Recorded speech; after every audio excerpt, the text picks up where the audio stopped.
Olá, crianças, nós vamos colocar o texto, as formas de como a professora Soledade explicou a estrutura textual.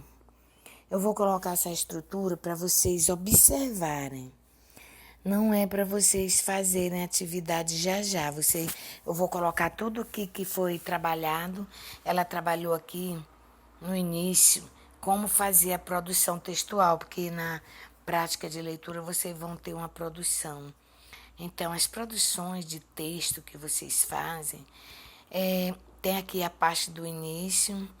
O início, nós temos que fazer essas perguntinhas assim: quando aconteceu essa história? Onde aconteceu essa história? Quem, né, estava presente nessa história? Então, aí, quem se refere aos personagens, onde se refere ao lugar onde aconteceu a história e quando se refere a um tempo, né? Nosso tempo ele é dividido em manhã, tarde e noite. As menores unidades. Depois ele é dividido também em dias, horas e dias. Em seguida, ele é dividido em semana, meses e ano, né? Então, é assim. Então, no início dos textos que a gente vai escrever, a gente usa, por exemplo, um certo dia. Não é exatamente um tempo certo, mas é uma base que a gente faz com referência ao tempo. Pode ser também era uma tarde, né? Numa noite, então era uma vez, em uma linda manhã, há muito tempo. Então, isso aqui são expressões necessárias a iniciar um texto, bem na introdução, para que a gente compreenda, né? Assim, a interligação do texto, das ideias centrais. Então, é por isso que a gente usa essas palavras. Já para a gente desenvolver o texto, que a gente costuma chamar o meio do texto, lá onde o conflito dos personagens vão começar a ter um início. Por exemplo, todo texto aparece um problema para ser resolvido, ou até mais de um problema. Esse problema a gente chama também de conflito. E quando a gente chama de desenvolvimento, é porque a gente vai descrevendo o que vai acontecendo. Então, a gente chama desenvolvimento do texto. Então, a gente já vai se referir a algo que aconteceu.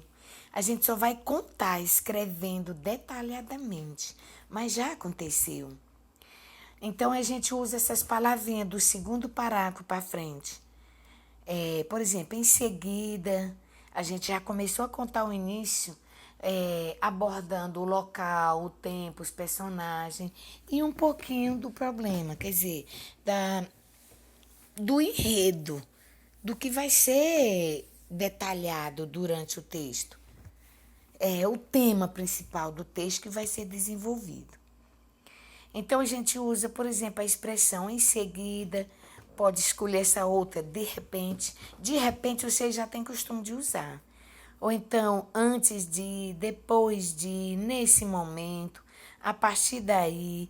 A outra expressão, então, após isso, por isso, no entanto. São tantas as, contudo, são tantas as palavrinhas que podem ser usadas. Quando a gente termina de desenvolver ou então de contar esse conflito ou enredo do texto, desenvolver as ideias dos personagens, tanto faz ser personagem primário como secundários. O primário quer dizer personagem principal ou secundário. Aí vem, a gente já vai resolver o problema. Quer dizer, quando a gente tem resolvido o problema, a gente vai só colocar o fim.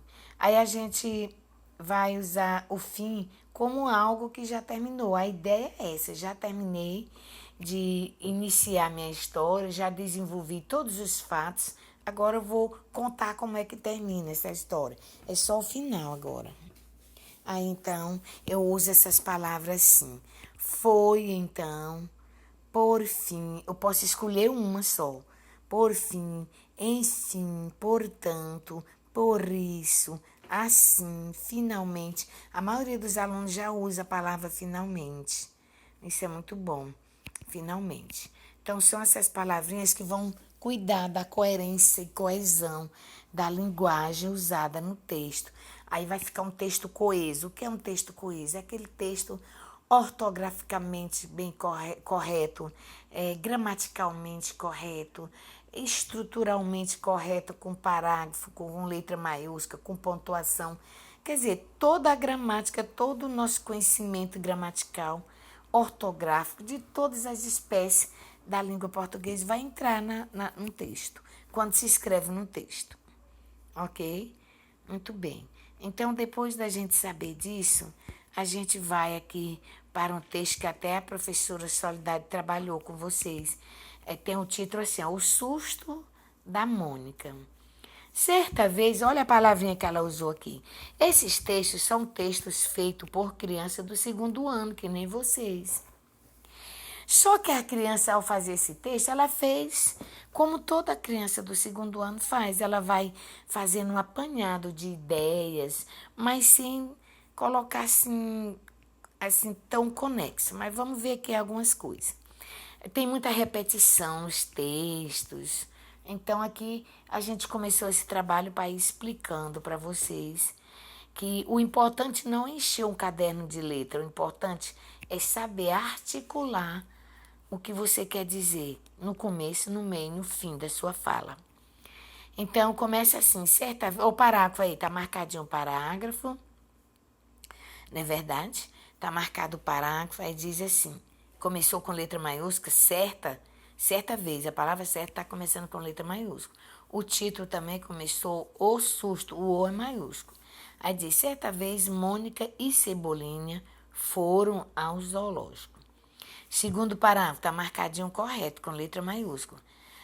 Quando a Mônica e o Cebolinha chegaram ao zoológico, viram muitos animais, macacos, aves, onça, jabuti, elefante, canguru e muitos animais. E leão. No terceiro parágrafo, está marcadinho aí com o espaço do parágrafo. Aí diz, começou com letra maiúscula também, o na. Na jaula da onça, a Mônica e o Cebolinha se assustaram quando a onça abriu a boca. E o outro parágrafo aqui, usando a palavra depois, já tem um parágrafo também, espaço, começando com letra maiúscula e diz, depois daquele susto, Mônica e o Cebolinha riram muito. E o último parágrafo, que é para encerrar, já discutiu todas as ideias, nós vamos encerrar e tem, finalmente, foi só um susto, né?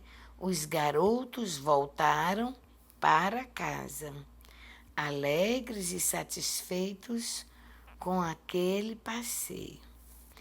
Aí tem umas palavrinhas circuladas, quer dizer que são as palavras repetitivas demais. Mônica e Cebolinha está repetido no texto inteiro.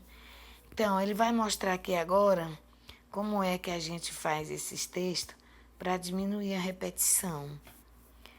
Aqui ele vai marcar todas as repetições, pronto. Ó, Mônica e Cebolinha no primeiro parágrafo, Mônica e Cebolinha no segundo parágrafo, Mônica e Cebolinha no terceiro parágrafo, Mônica e Cebolinha no quarto parágrafo. Repetindo demais. E nós estamos vendo também, estudando os pronomes pessoais do caso reto.